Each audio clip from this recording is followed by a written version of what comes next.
Speaker, the Liberals invoked the Emergencies Act without just cause, and they are now trying to cover it up. The government used extraordinary power on innocent Canadians, restricting their movement and freezing their bank accounts, and now they're trying to cover up the fact they did not need to use the Act.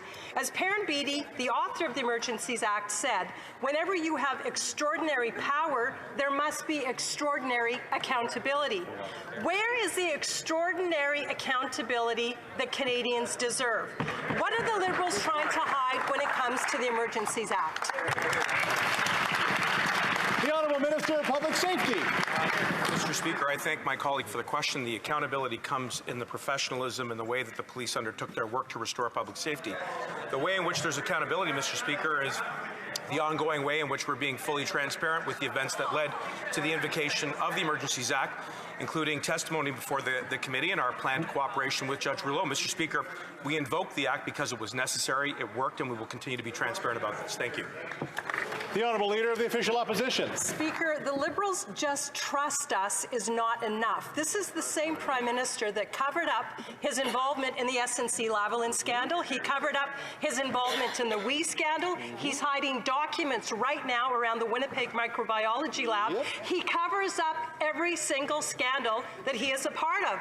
And now he's trying to cover up the fact that he was abusing his power when he invoked the Emergency Measures Act. Why do these Liberals think Canadians should just trust them on the Emergencies Act when they continually hide, cover up, and deflect? The Honourable Minister of Public Safety. Mr. Speaker, with respect, it continues to be astounding how the Honourable Leader for the Opposition continues to deflect her responsibility for her conduct during the Emergencies Act, for the posture of the Conservative Party, who continue to encourage illegal blockaders to stay. And if they don't want to take it from the government, Mr. Speaker, listen to what the Canadian Association of Chiefs of Police said. The Emergencies Act is critical to assisting law enforcement in addressing the mass national and international organization of the so-called Freedom Convoy. The words of law enforcement, nonpartisan, professional law enforcement, Mr. Speaker. The Honourable Member for Mégantic-L'Érable. Mr. Speaker, $2.04 a litre in Montreal, same thing in Newfoundland, $2.06 a litre in BC, and I'm only talking about regular gasoline. For 50 litres, it's over $100. A $20 top-up doesn't even move the needle on the dashboard anymore. The Liberals aren't even trying to hide it. They're happy to see prices this high. What is the Liberal NDP government waiting for? Why not give people a break? The Honourable Minister. Mr. Speaker, as members of this House should be uniting to fight the Russian invasion of Ukraine, the Conservatives are just playing petty politics. They're ignoring the facts to try to score partisan points when it comes to gas prices. So while they do that, we are going to concentrate on things that will help Canadians. The Honourable Member for Mégantic-L'Érable. Mr. Speaker, how much extra revenue is this government getting from taxes, including the carbon tax and tax on gas? They should tell us that instead of making up excuses. The rising cost of living is making everything more expensive for workers to buy fruits and vegetables, to transport goods. And as the Prime Minister himself said in 2018, he likes taxing people so he can pay for his spending. That's exactly what the Prime Minister said in 2018 about rising gas costs. How can the Prime Minister be happy when families are struggling so hard to make ends meet? The Honourable Minister. Mr. Speaker, this is a serious question, and Canadians deserve a discussion based on the facts, not on partisan discussion speaking points. This is a world situation made worse by the Russian invasion of Ukraine. We're continuing to focus on ways of making life more affordable for Canadians. The Conservatives keep voting against those measures. The Honourable Member for Saint-Jean. Mr. Speaker, in a democracy, one of the most fundamental principles is no taxation without representation. No elected officials, no taxes. That's at the heart of modern democracy.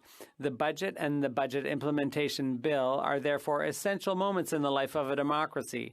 In silencing the opposition on the Budget Implementation Act, does anyone in this government realize the damage they're doing to democracy? The Honourable Government House Leader. Thank you very much, Mr. Speaker. It's essential to have debate, but the obstruction coming from the Conservative Party day after day for 4 months is delaying the passage of bills like C8. It's unacceptable, and unfortunately, we have to do our job as quickly as possible. And there will be opportunities at committee and at third reading to debate. There'll be many opportunities for further debate. The Honourable Member for Saint-Jean. Mr. Speaker, the bill that's just been muzzled is nearly 500 pages long, with some 60 measures and amendments to 37 other acts. Just reading it takes longer than the time we've had to debate it.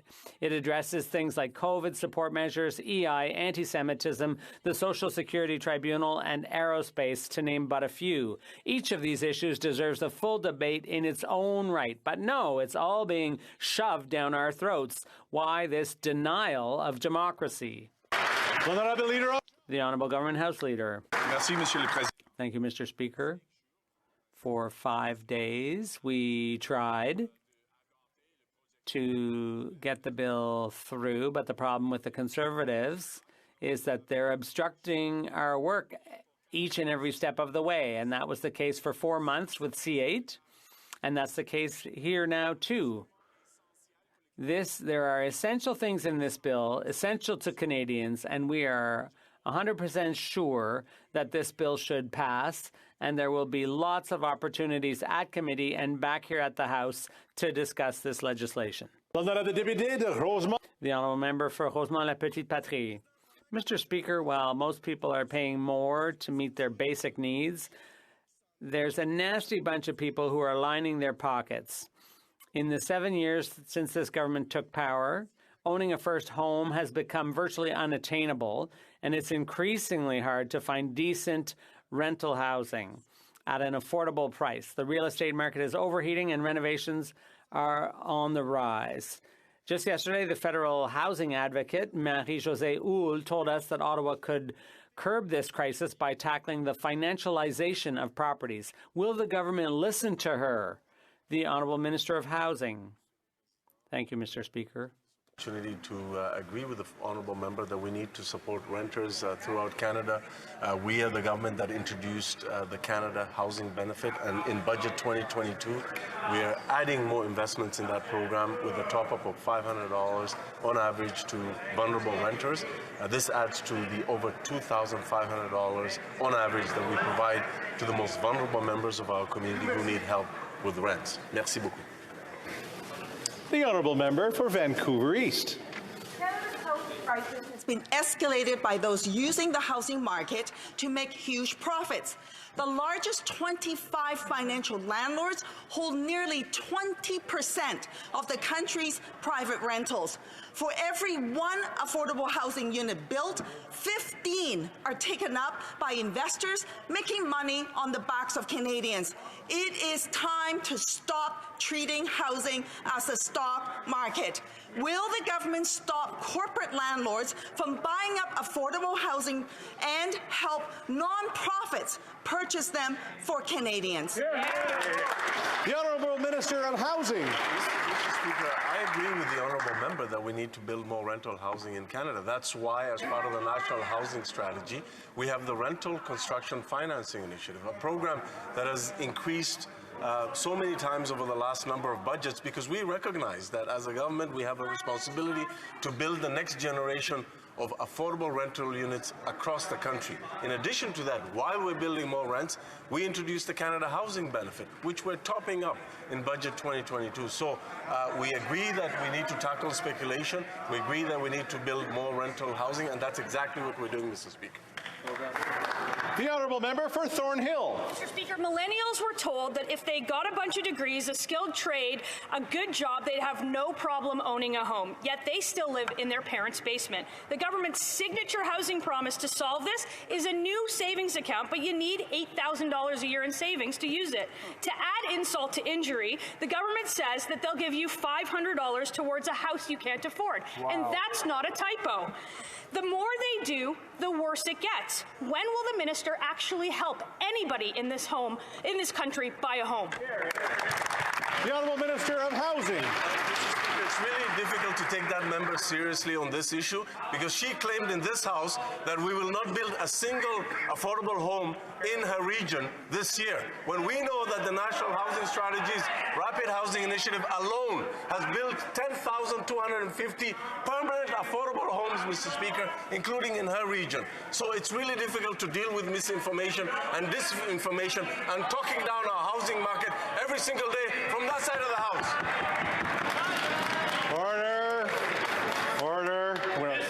I know everybody's really anxious to get, they've been away for the weekend, excited to come back. The honourable member for Leeds, Grenville, Thousand Islands, and Rideau Lakes. Well, it used to be thought here in Canada that if you worked hard, made good choices, and saved, you could be a homeowner. But under this Liberal government, housing prices have increased 100%. Millennials and working Canadians have watched the dream of home ownership slip through their fingers. Never has a government spent so much and congratulated themselves more while doing so much damage to the dreams of Canadians. When will the Liberals climb down from their ivory tower, admit their policies have failed, and fix the broken housing system they've created? The Honourable Minister of Housing. I wish the honourable member would save that energy and enthusiasm and advocacy in his own caucus, because one day they ask us to move away from investments in housing and walk away and leave that money to provinces. Another time they say that we shouldn't help first-time homebuyers.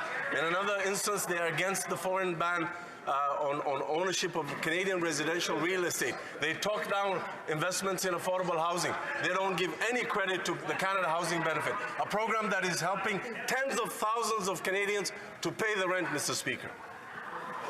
The honourable member for Simcoe North. Thank you, Mr. Speaker. In 2015, this government was elected on a promise to make housing affordable. But since then, the average Canadian house price has increased by 100%, and in Aurelia, it's up 300%. This government's solution is to throw a few more $1 billion at the wall and see what sticks. But the shiny new tax-free home savings account won't be available for at least 1 year. Then you have to spend 5 years to deposit enough money to max out the program. Help is 6 years away, not today. This government is abandoning young people on housing. Why?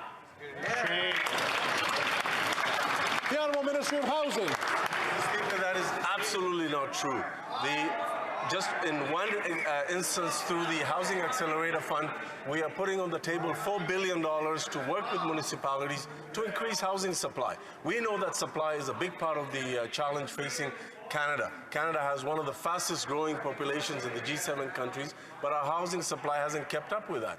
We are also helping first-time home buyers, and we're making sure that we crack down on speculation and unfair practices in the real estate sector. On top of that, we're doubling down and investing more in affordable housing. The honourable member for Kenora. Mr. Speaker, the dream of home ownership is being stolen from my generation, as now 80% of young Canadians don't believe that they'll ever be able to afford a home. Mr. Speaker, they don't need a few $100 from the government. They don't need a new savings account. They need a plan to address the real issues like the lack of housing supply. Mr. Speaker, over the last 7 years, this government has failed to incentivize enough development, creating this housing crisis. So why should Canadians believe that this minister is going to get the job done this time? Great question. The Honourable Minister of Housing. Mr. Speaker, the honourable member talks about housing supply, yet that party, including himself, voted against the first stage of investments in the Housing Accelerator Fund. a program that single-handedly will deliver 100,000 new housing supply across the country. They vote against investments in co-ops, in rapid housing initiative, in making sure that we reinvest even more money in the Canada Housing Benefit, bringing forward money in the National Housing Co-Investment Fund to build 22,000 permanently affordable homes, and the Housing Accelerator Fund and also the Innovation Fund. Merci beaucoup. So much good news. The honourable member for Mission Mascouy Fraser Canyon.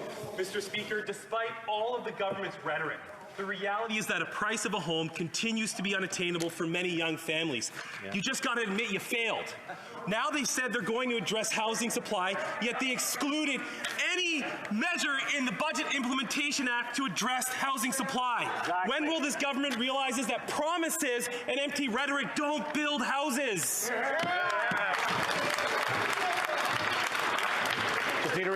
Just need to remind members to address the chair and not directly to the member. The Honourable Minister of Housing. Mr. Speaker, the Honourable Member from Mission Mascouy Fraser Canyon is on record as saying that we should walk away.